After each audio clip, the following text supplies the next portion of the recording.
Not just a Seattle basketball team, it's also an Oasis song, and today we're going to learn how to play it, but not before I take a quick moment to thank the following super people for signing up for the Patreon supporter of the Cause Club. Zach, Mark D, Mark C, that's real, Tom Gruskos, and David Kane. Thank you very, very, very much for your support. And if you would like to find out what that's all about, the link will be in the description. For the intro, we need to employ a very special flavor of F-sharp minor chord, which I call ringy-outy F-sharp minor chord. It's going to be A4, D4, G2, leave the B and E strings open, and we're not going to concern ourselves with the low E string. Pluck. A, D, G, E, B, G, D, open A before you play an A chord, and then a truncated B7 chord, A2, D1, G2. And that leaves us with...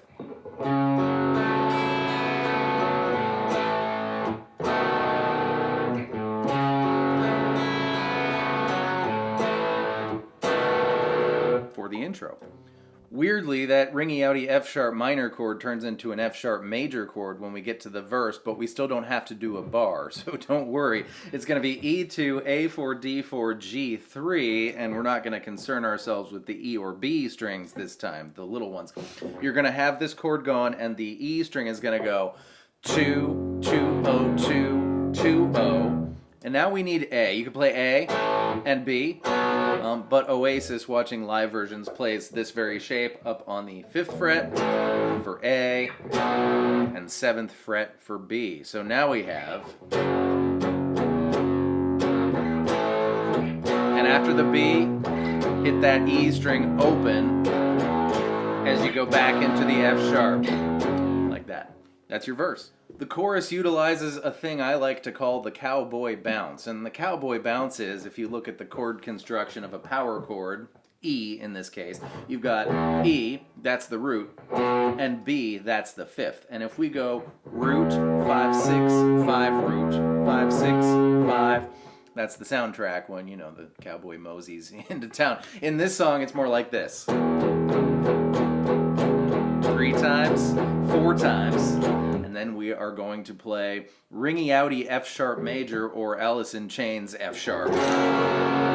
You just do that shape, but now we want to hear the open B and E strings. So we got once, twice, thrice, 4 times F-sharp. You can tinkle away if you want, back to E. This time, we're not going to F sharp, we're going to C sharp 7 with a G sharp in the bass. So what we're going to do is grab, well, we can bar all the way on the 4th fret, and then we also need D6 and B6. This G sharp note in the bass gives it a muddy feel in the bottom end there. If you don't like that, play C sharp 7 like this. A4, D3, G4, baby E4. That is equally C sharp 7, just doesn't have that 5th in the bass. And that leads us into the chorus. I just learned that, you know, once, twice, thrice, the word for 4 is thrice, literally. So now we know that. Back to the song, this chorus continues that muddy bottom end theme, who wouldn't love it, with a D power chord with an A in the bass. So this is a little easier. You know, you could play it down here and just use your, you could use your open chord version. It'd be 2/3 of D, no baby E string, and strum from the A string. Since we were just here, I'm going to use this version. So it's going to be 5, 5, 7, 7. A D power chord now with a 5th in the bass. D to A to E to Alice in Chains F sharp. And we're switching much faster now. In fact, this fast.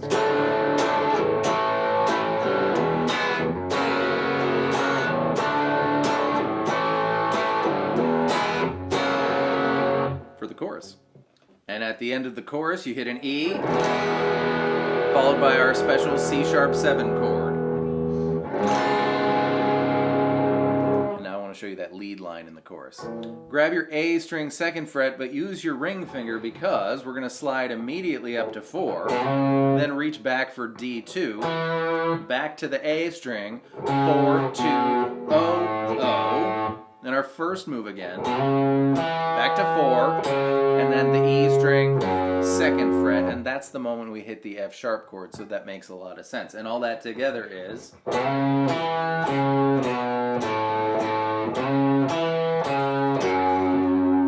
for that lead line. And those are all the pieces. So go use your earballs and figure out which one goes where when, or head over onto my Patreon where you'll find a tab and a playthrough, if you'll find that helpful. Thank you so much for being here. I hope that was fun and helpful, and I will see you next time with more stuff. Goodbye.